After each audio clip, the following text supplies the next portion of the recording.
the most heavenly-minded man I've ever met, passed into eternal glory Friday morning. J.I. Packer entered into his eternal reward 5 days shy of his 94th birthday. Packer loved to read John Bunyan and C.S. Lewis because he said they were especially clear about heaven, clear because heaven had remarkably gripped their hearts. He celebrated all the English Puritans for this reason, it seems, but especially Richard Baxter, the most heavenly-minded Puritan of them all. Heaven captured Dr. Packer's heart, too. In his now classic book, Knowing God, he wrote, quote, "What will make heaven to be heaven is the presence of Jesus and of a reconciled divine Father who loves us for Jesus' sake, no less than he loves Jesus himself. To see and know and love and be loved by the Father and the Son in company with the rest of God's vast family is the whole essence of the Christian hope." End quote.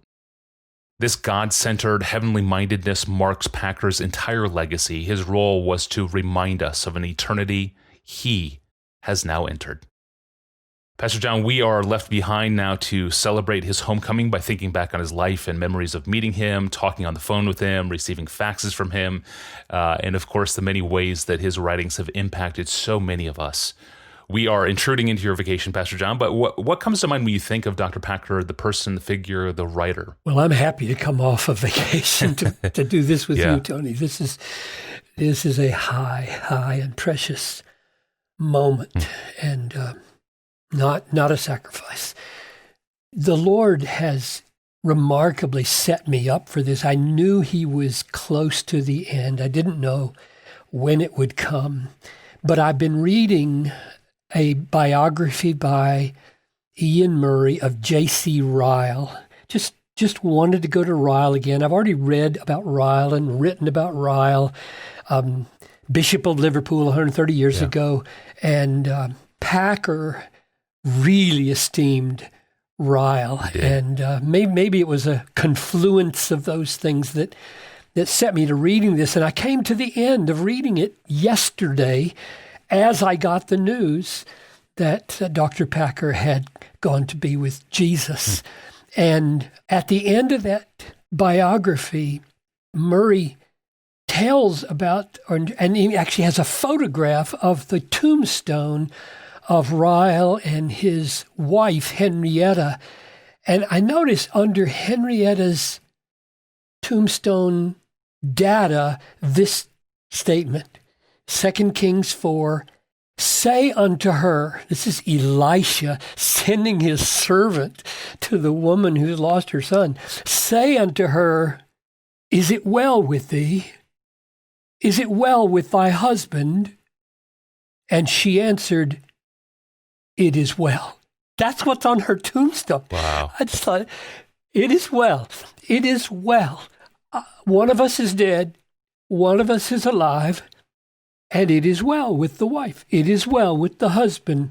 Romans 14. If we live, we live to the Lord. If we die, we die to the Lord. I just thought, what a beautiful statement that catapults me into thinking about the preciousness of leaving behind a wife, kid, like he has.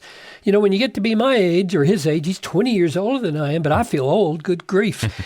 We wonder, who's going to go first and how will the other be taken care of? And then to top it all off, I was taking that tombstone saying and mailing it in an email to a missionary friend of mine who has a week to live in Brazil.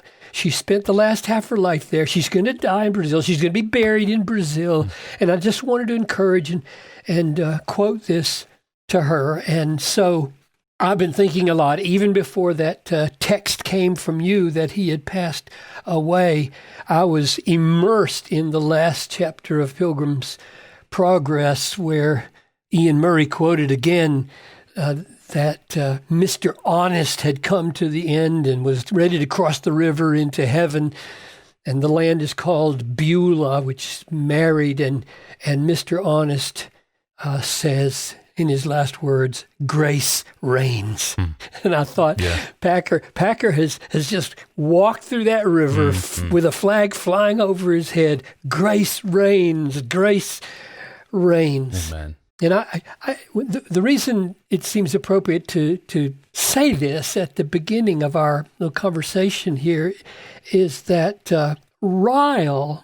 Bishop Ryle was precious to Packer because he represented latter-day Puritans. I don't know of another person that Packer took the time, maybe Richard Baxter would be that person, but another person that he devoted an entire book. He wrote a half of the book, his biography called Faithfulness and Holiness, and the other half is Ryle's book on holiness. He really esteemed Ryle very highly, and the reason he did gets at the key to who he was and why he made an impact on me. He said that, and this is in his book on Ryle, and then in his book called Quest for Godliness, which is one I'd recommend for everybody besides his classic Knowing God. He said that the Puritans, and Ryle included as a latter-day Puritan, were the very best kind of Christian that has ever existed. I mean, that's incredible. Yeah. Now, not everybody knows what I mean when I say Puritans.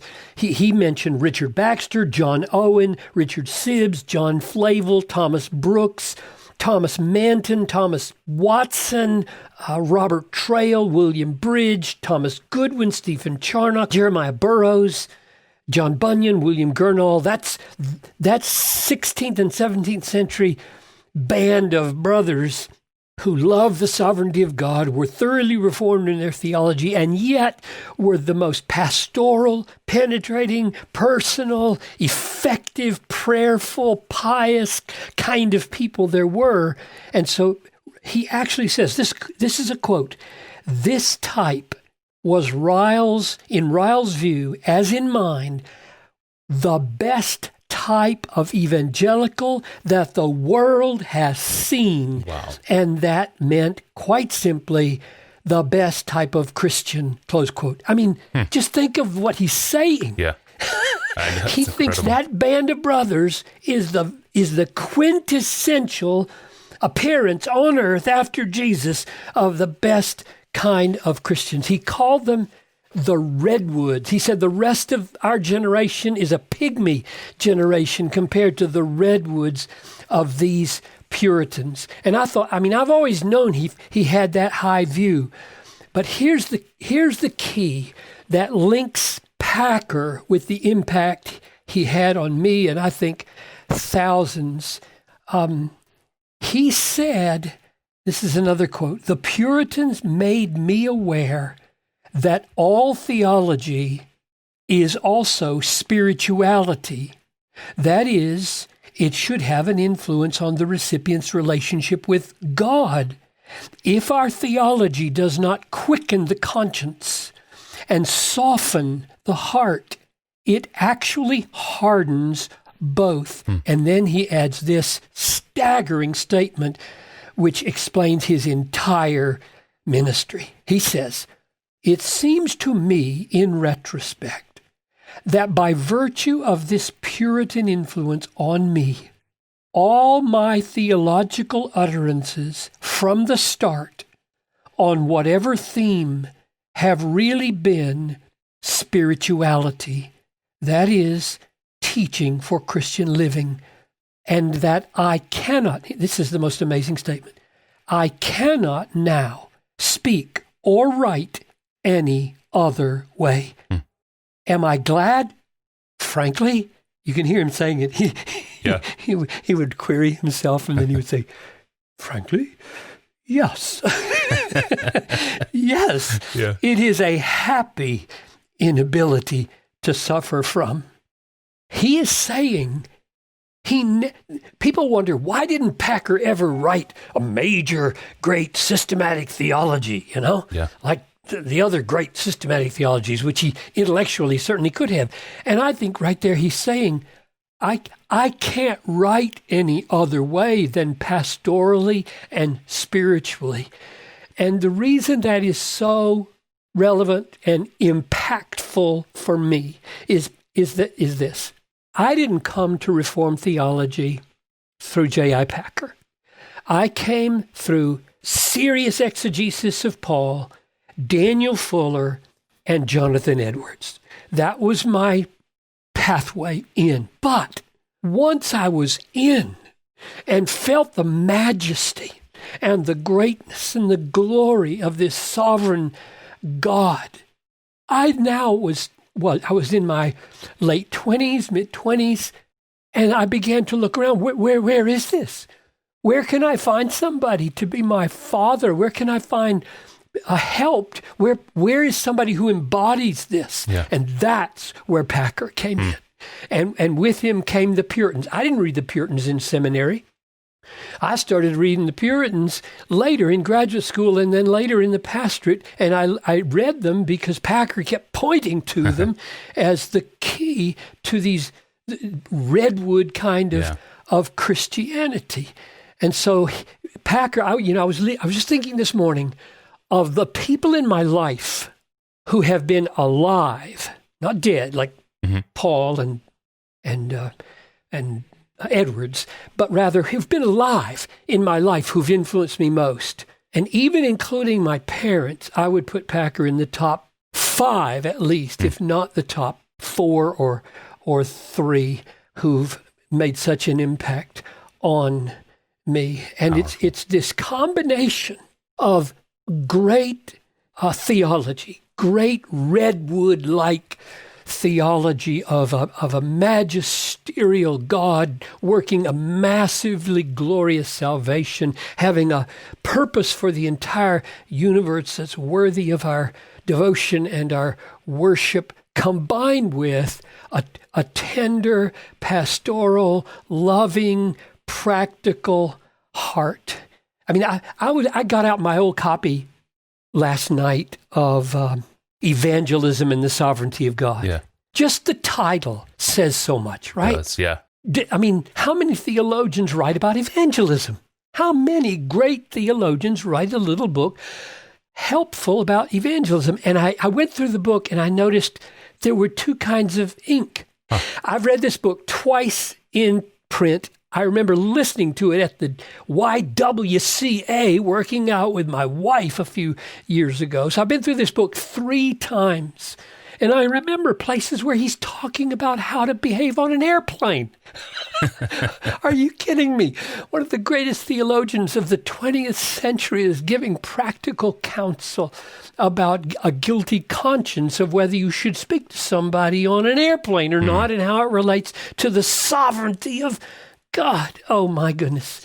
So he just was an enormously effective model for me. And he did that for so many people. I mean, he was a servant. I've put up an article today at Desiring God on his servanthood as a theologian. And I think back, oh my goodness, 1, 2. Let me just mention 2 maybe concrete examples. You know, when I wrote my very first non-academic book, namely Desiring God, I wrote it from 83 to 86. It was published in early 87.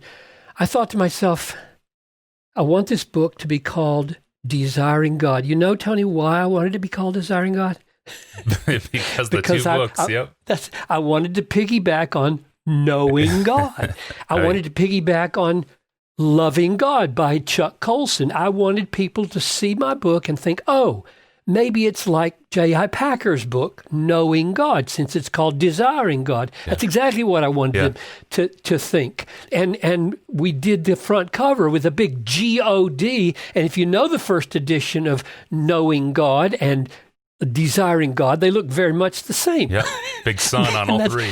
Actually, that's not an accident, because I love the man. I thought any association between me and him would be a real boon to me and a tribute to him. And lo and behold, I write him. I send him a copy of the book, and I write him. I mean, this is before it's published. And I said, would if you like it, I mean, I had no idea if he'd like this book, all about Christian hedonism.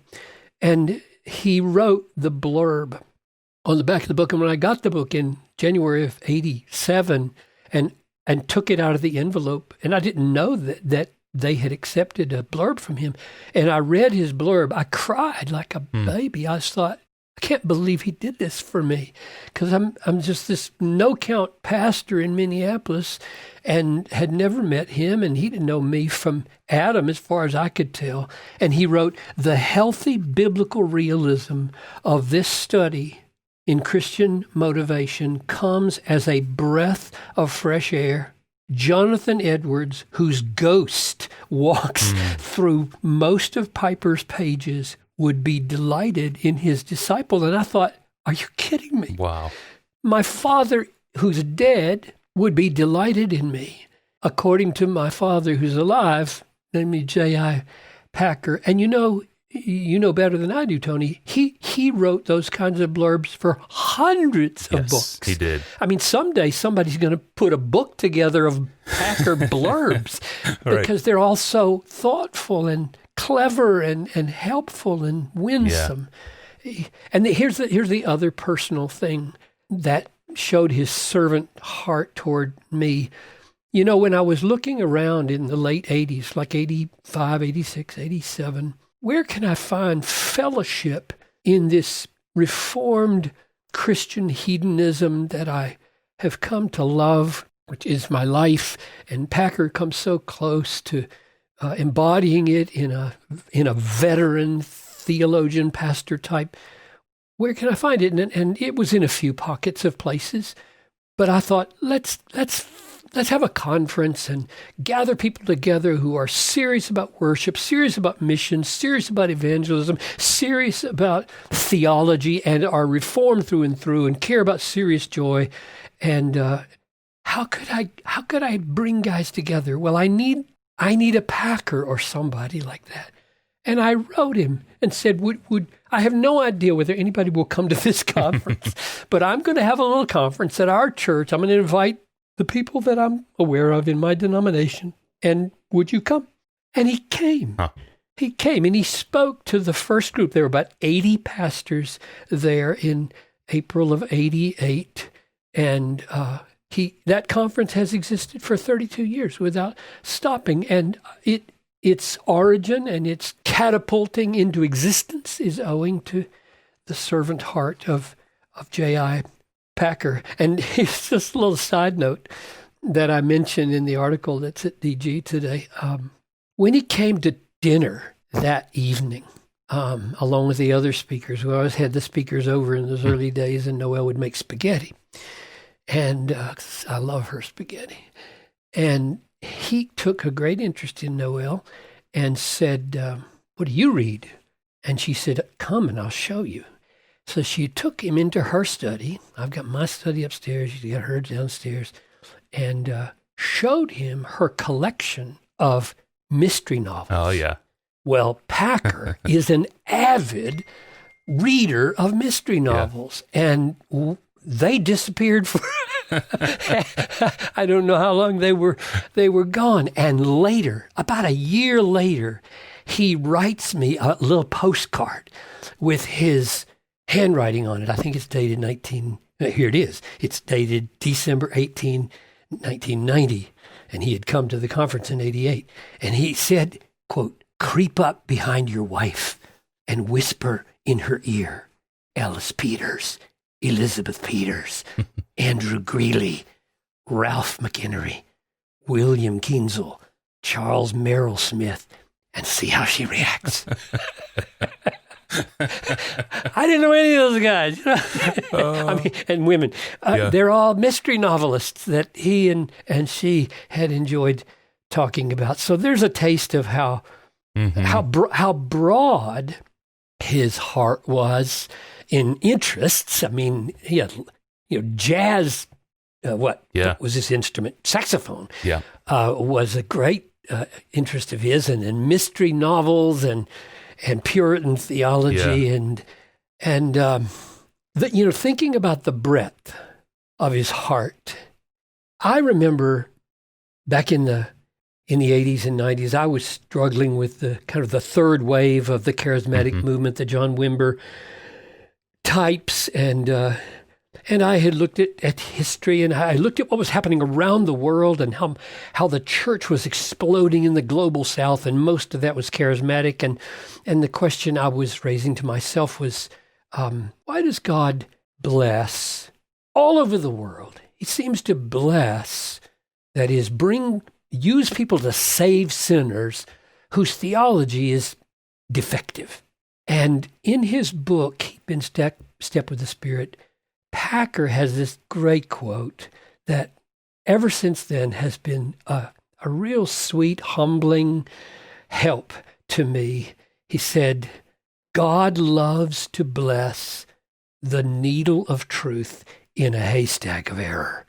And that's not a slight, because Richard Baxter was probably as close as anybody to a hero for Packer, largely because Baxter's pastoral orientation on life made Packer a pastor as well as a theologian.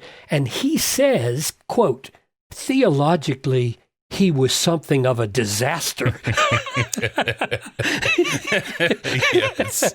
Something of a disaster. So what does that mean? Yeah. That means that Packer had the breadth and had the graciousness to find usefulness, riches in Baxter, and he could just take the disaster on certain points and set it aside and benefit from what he saw.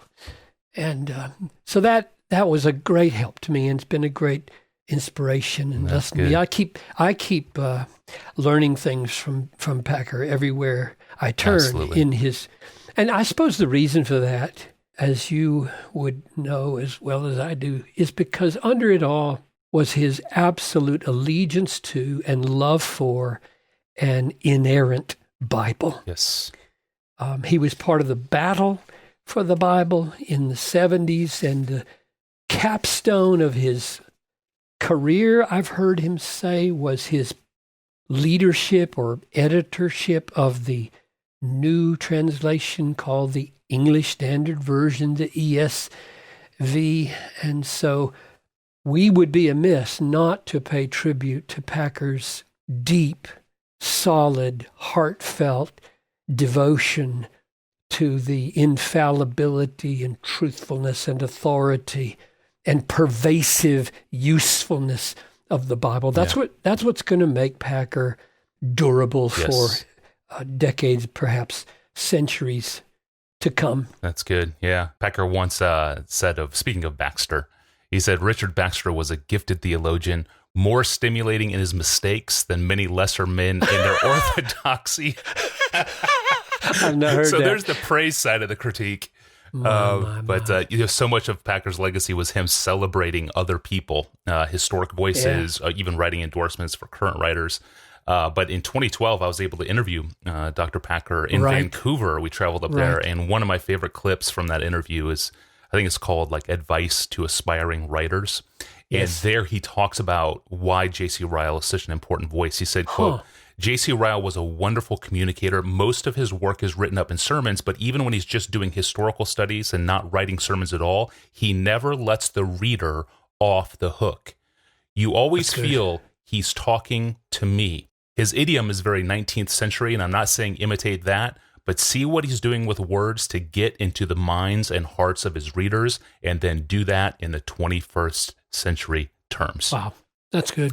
That is so good. And that's true. That's true. Yeah. I just finishing that biography, every time Murray quoted Ryle, I felt, that's it. That's it. It's like Billy Graham. The Bible says, and he's looking right at you with his finger right. pointing in your face, and you don't take offense at it. You feel like that man's real. Yeah. That man's real. He's not playing games. Maybe it'd be good to draw this to a close with a comment on his style, his way of communicating and writing, and then a last comment on substance. I've been affected by and love his style. Now, I'm an American. He was British. I mean, the way I'm talking right now, he would never talk this way, all right? Piper's animated, he gets loud, he gets soft, he talks fast, he talks slow. All of that's very, very cultural, very personality-driven. He wasn't that way at all. He embodied serious, joyful. He had a twinkle in his eye. I was just looking last night on one of the little videos that Justin Taylor put up, and I looked at his eyes and I thought, what a beautiful communication of delight is in those eyes. He was articulate, he was steady, he was slow, he was deliberate in his speech. Nobody in America talks like him. Yeah. Nobody. I mean, Nobody. Nobody talked like J.I. Packer. He was not chipper, silly, joking. He was not spontaneous. Now, by that I mean he didn't start talking quickly. He reflected, he pondered, he considered, and then he opened his mouth. And out of his mouth, at a very slow and deliberate pace, came complete sentences. Yes. Not half sentences where you have to start over again because you're just blathering away because you didn't know what you were going to say before you opened your mouth. And every one of them makes sense. And if you think he's pausing between words because he doesn't know where he's going, the next thing out of his mouth makes you think, oh, yes, he knew where he was going. So that model for me, I just loved it. I don't want to be silly. I don't want to be a typical American entertainment-shaped, entertainment-driven communicator that feels like every podcast or every sermon or every conversation has to begin with some silly comment or some joking. Why do we have to be that way? Packer wasn't that way. And while we know we'll never be the kind of British, careful, slow, deliberate speaker he was, we certainly can benefit from the style of serious, joyful, articulate, deliberate speech that's full of, and this is my second thing, substance. So that style, here's my last comment on. When I say substance, I mean this. Packer was a reformed theologian.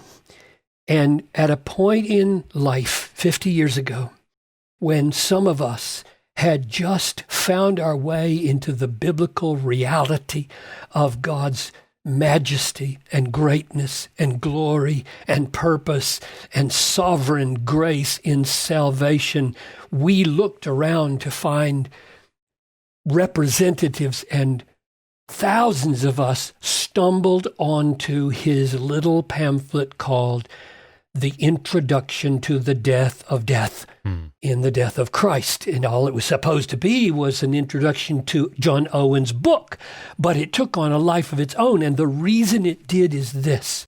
Packer showed in that little booklet that what is sometimes called Calvinism or TULIP, T-U-L-I-P, total depravity, unconditional election, limited atonement, irresistible grace, perseverance of the saints, that was not a peripheral, ancillary addendum to the gospel, but rather was the gospel in its fullest, richest, deepest form. Man is dead and hopelessly unable to create faith. God sent Christ into the world to shed his blood to purchase a new covenant by which the heart of stone would be taken out, sins would be forgiven for God's people, and they would be kept forever. The omnipotence of grace would be poured out by the Holy Spirit, and he would open the hearts and grant faith to his elect. And that wasn't an afterthought. It was planned in eternity. And those whom he thus calls and creates, he keeps forever. That's the gospel. And it's also Calvinism when it's understood in its fullness and completeness biblically. And I'll tell you, those of us who long to be pastors, who long to meet people's needs, who long to see people saved and the mission of the church advanced, that was like a breath from heaven to hear that this great and glorious truth called Calvinism was nothing other than the sweetness and preciousness and depth and fullness and richness of the gospel of Jesus Christ that saves sinners and keeps them forever. So he showed me, along with John Owen, he showed me how to love the gospel, preach the gospel, and have a free offer. A free offer. Come to the waters. You who have no money, come buy and eat. Why would you spend your money on what is not bread and that which does not satisfy? So I love J.I. Packer. I love what he stood for. I love the kindness he showed to me. I love his allegiance to the Bible and his appreciation of the majesty of God and how utterly practical he was in everything he wrote. I'm very sorry to lose him. Amen. Lots of praise for Dr. Packer. Lots to be thankful for. Any misgivings that you have? And maybe before you get into that, I mean, I know he loved the idea of Christian hedonism, but he didn't really care for the name. Did you guys ever talk about Christian hedonism, the name? You know, I can't remember. Okay. That's no evidence that we didn't. John Piper's memory today is not what it used to be. So I frankly, I can't remember. We did a long interview. We're going to show some of those, I think, over at Desiring God eventually. But I cannot remember. I should remember, but I don't. But I do know that I get a mixed message when I read him. Because I wish we had talked more, because I frankly think that we would have seen eye to eye if we had had a chance to talk about. You said, do I have any misgivings? Is there anything I want to point to in Packer that I would caution? And so I'm not going to end on a negative note, because I'm going to turn this to positive, but it'll sound negative at first. He had a view of motivation, even though he commended Desiring God and said it was a great study on Christian motivation. He didn't see the inconsistency that I see between what he said and what I wrote there. He said this: from the plan of salvation, I learn that the true driving force in authentic Christian living is, and it must ever be, not the hope of gain, but the heart of gratitude. That's the end of the quote. The true driving force of authentic Christian living is not the hope of gain, but the heart of gratitude. Now, if he were sitting here right now, I would say, either I don't agree with that, or I don't know what you mean. Yeah. And he might mean by the hope of gain something materialistic and worldly. But it sounds like he really is saying the backward glance of the Christian to the cross and to the call of God in our conversion and to the demonstration of God's grace and mercy in history. We feel an overpowering sense of thankfulness, and then we turn that thankfulness into motivation to return to God for what he's given to us. I don't think that's the way the New Testament or the Old Testament talks. Jesus, for the joy that was set before him, endured the cross. Jesus was motivated to complete the obedience on the cross for the joy, the gain that was in front of him, namely being with his Father in a redeemed people. Or Colossians 1:5, the love you have for all the saints because of the hope laid up for you in heaven. Hope for heaven was where love came from.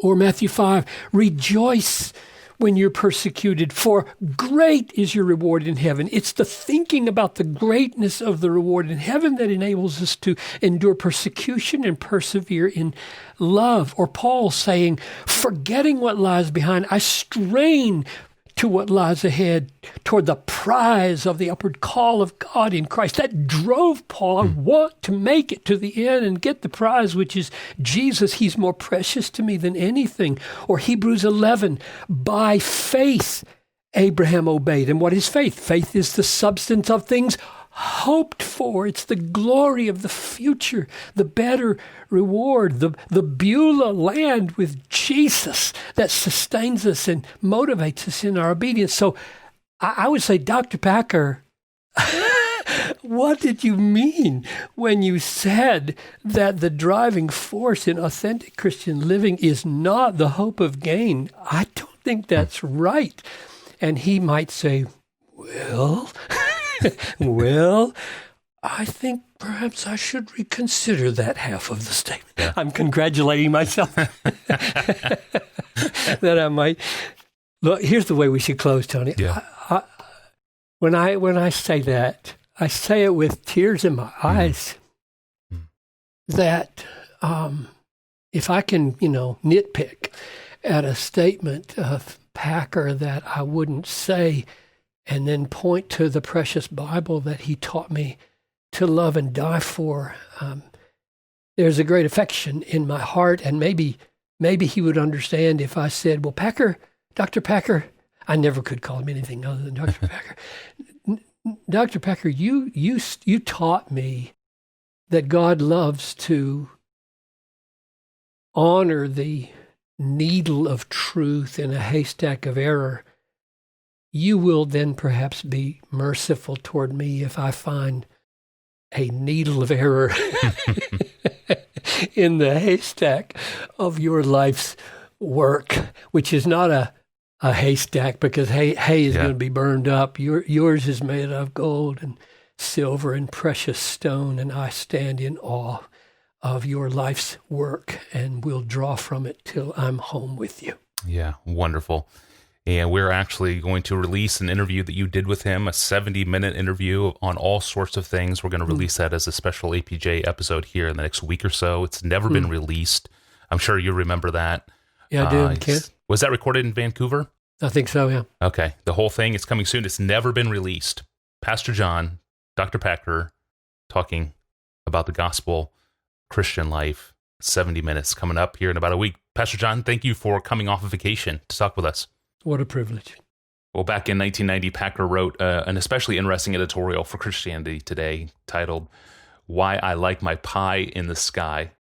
He wrote, quote, when persons suffering loss of memory cannot recall where their earthly home is, we pity them. But Christians who forget that heaven is their true home and never think positively about heaven at all are much more to be pitied. Yet this, it seems, is how most of us proceed most of the time. End quote. So what is the problem, he asks. Quote, why are there so few Christians these days who can honestly affirm that they have anchored their hearts in heaven and are continually excited about it? Worldliness, alas, is the cause. Secular materialism, preoccupied with the present, and Marxist mockery of a pie in the sky when you die, combine to make Christians feel embarrassed about their hope of glory, as if having it is somehow bad manners. So they do not talk about it, and soon they stop thinking about it. Rarely in today's Christianity does excitement about heaven break through. When did you last hear a sermon on the subject? End quote. Poignant.